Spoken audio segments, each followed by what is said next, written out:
be forced to carry loads of ivory or anything for free like that.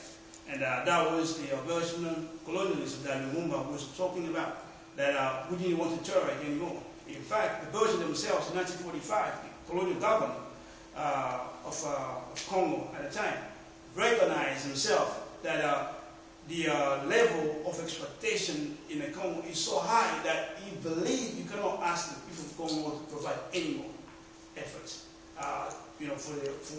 for the colonial production. That's just it was. Now, what is significant is that after the Second World War, you had a situation where the imperialist powers have promised to colonize people that if you contribute to the war efforts, we give you your freedom. In places like India, other places like in West Africa. And you also have a situation where in 1949, you had a revolutionary struggle taking place in China.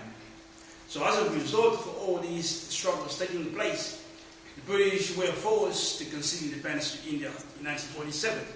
And Indonesia also was granted its freedom in 1947 as well by the Dutch. And in 1949, the Dutch, the Chinese made the revolution. And you know, the Chinese revolution shook the world. For the first time, oppressed people, colonized people, were able to seize power on their own terms and overthrew our days feudal and capitalist government that was in place. And this has a profound impact on the rest of the people of the world. So what you have now between 1950s and until let's say early 60s, struggle for independence everywhere. You have Cuban Revolution 1959. You had the Mao. Are you familiar with the Mao?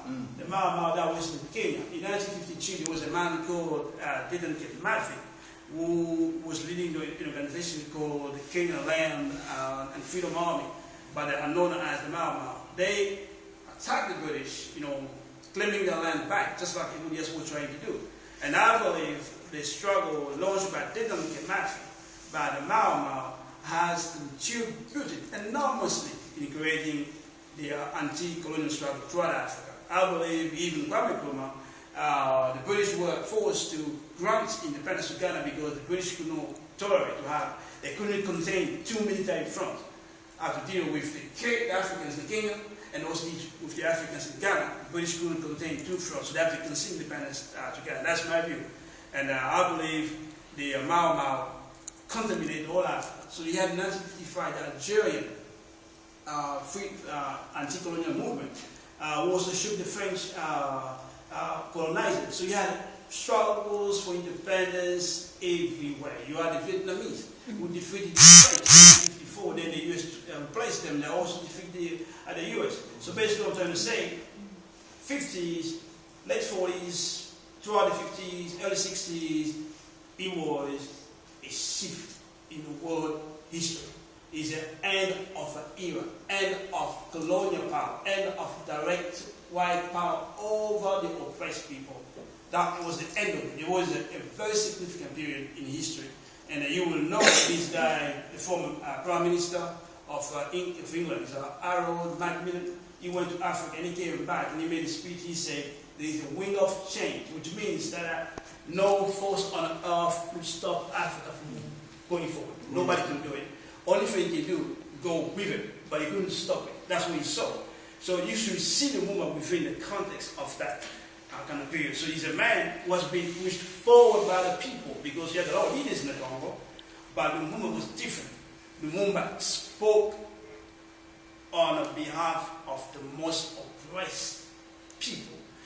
The movement put forward the demand of the most exploited people. It did not speak for those who had a future in the colonial system. He spoke for those who didn't have any future at all, unless the system was completely changed, completely overthrown. He spoke for them. That's why the masses say, yes, you're an intellectual, but you are our intellectual. You are intellectual of the oppressed, of the poor people. That's the people trust Lumumba. And Lumumba was an honest man. Very honest man. So he realized that he could not also fail the people. He could not betray the people, because the people, as I say, the people made me, Congo made me. It's my job not to make Congo, to help the people to have a better life. Which means from that time, you had a union between Lumumba and the people, and that union was developing all the time. But the problem Lumumba had was this: he won the elections. He had the only national organization, as you heard in the film. Most organizations in the Congo were tribal associations, and most of them were created by the imperialism itself. So there was nobody really to compete with Lumumba. He had access to all people in the Congo. But the problem was, when you win politically against imperialism, as Lumumba did, he won. Ideologically, he won. Politically, he won. He won all the battles. But imperialism does not just fight you with the ballot box. It fights you otherwise. They use guns to fight you. If they can't win you intellectually, philosophically, because nobody could stand up to Lumumba. You saw the king. That boy couldn't stand up to Lumumba. There was no one who politically could stand up to Lumumba. He was basically speaking the truth and winning all the political battles. So imperialism did what they always did. Use weapons. So they use the state.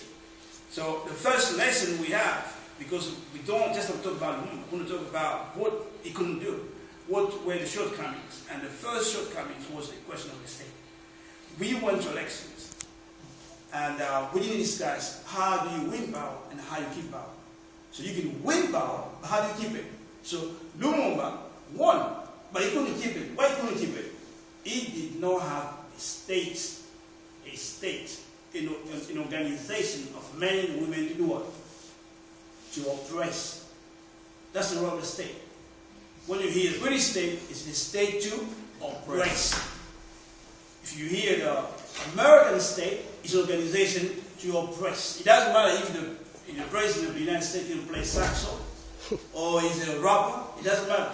If it's the head of the state, it's there to oppress. The question, who's going to be oppressed? That's the question. So in the case of Congo, the state was there for the Belgian colonizers to oppress the whole people. Now, with the independence, there is a change. The Belgian ones, they call them the évolués. So the black people who have become like white people, like white colonizers. So they saw independence as the opportunity for them to replace the colonizers. So the state must be handed to them. To do what? To do the same thing the Belgian colonizers were doing, oppress the people. Not just the people, oppress anybody who is against this deal. So, in elections, Lumumba won, as you know. And those forces who did not win the elections united with the Belgian. And Mobutu was one of them. He betrayed Lumumba, but he was part of the state. So now they used the state to repress Lumumba, and Lumumba followed. That's what they did. Because Lumumba didn't have access to the state. So that's basically the first lesson. And if you want to talk about the struggle for democracy, it's the struggle for the state. Democracy is not a struggle. We're going to run, and we love Mandela. We vote for Mandela. We love Obama. We vote for Obama. No. Election for freedom. If you're going to win freedom, if you go into elections, it's not enough. You're going to fight to win state power. That's what the struggle is for. The struggle for democracy in Africa is the struggle for a new state. For a new state. I will never repeat this enough. The struggle for democracy from South to North Africa is for what? States. A new state in the hands of the people. That's the struggle for democracy. Yes.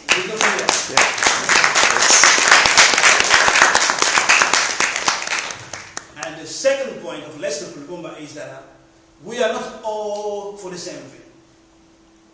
I don't have the same view as my sister, or my cousin, or my mom. We don't have the same views, and everybody has to struggle for the correct views, for the correct political view, for the correct world view. You're going to fight for that.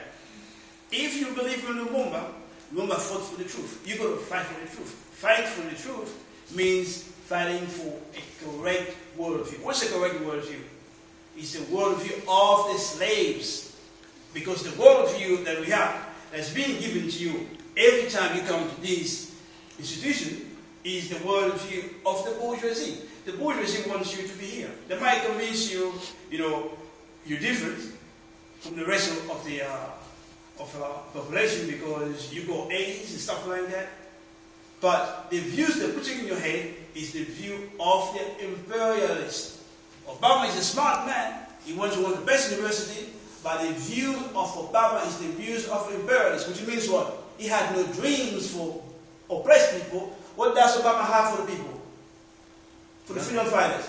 Drones. That's what he has. He has drones. If you fight for freedom, Obama is going to come on use drones. Remember, if Obama was during Lumumba's time, he will not be with Lumumba. He will be from Mobutu. But Obama is an educated man. More than Mobutu. And people love it. White, black, yellow, people love it. But he loves imperialism. He loves capitalism. He loves doing what? Killing freedom fighters. That's really important for us to understand that, because I know my time is up. I didn't even touch the question of the war in Congo something now. So, but I fight for discipline, because we need to have discipline. No discipline going nowhere. So I just want to say thank you to all of you who came here, and I look forward to the discussion yesterday. Yes,